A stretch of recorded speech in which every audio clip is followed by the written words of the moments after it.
வணக்கம் குழந்தைகளே! ஒரு சிறிய கண்டுபிடிப்பு எப்படி முழு காட்டையும் மகிழ்ச்சியாக மாற்றியது தெரியுமா? வாங்க இன்றைய கதையை கேட்போம்.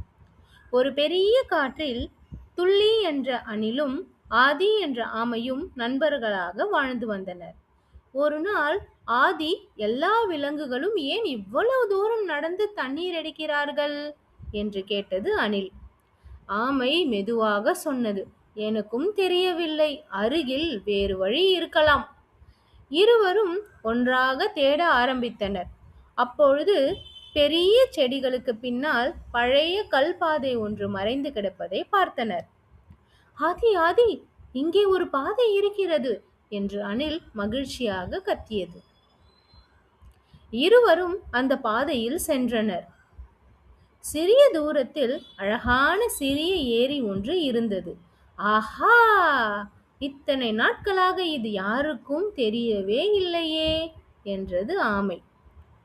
உடனே அவர்கள் முயல், மான், கிளி, குரங்கு ஆகிய எல்லா விலங்குகளையும் அழைத்து வந்தனர். எல்லா விலங்குகளும் அந்த இடத்தை பார்த்து மிகவும் மகிழ்ச்சி அடைந்தன. இனி நாம் வெகு தூரம் செல்ல வேண்டிய அவசியம் இல்லை என்று சொன்னது மான். குரங்கு மிகவும் சிரித்தது, மிகவும் சந்தோஷம் அடைந்தது. சிறிய ஆர்வம் பெரிய தீர்வை கண்டுபிடித்து விட்டது இல்லையா? அன்றிலிருந்து எல்லா விலங்குகளும் அந்த பாதையை பயன்படுத்த ஆரம்பித்தன. அணிலும் ஆமையும் காட்டின் புத்திசாலி நண்பர்கள் என்று அனைவராலும் பாராட்டப்பட்டனர். இதிலிருந்து தாங்கள் என்ன தெரிந்து கொண்டீர்கள்? ஆர்வமும் ஒற்றுமையும் இருந்தால் புதிய வாய்ப்புகளை கண்டுபிடிக்கலாம்.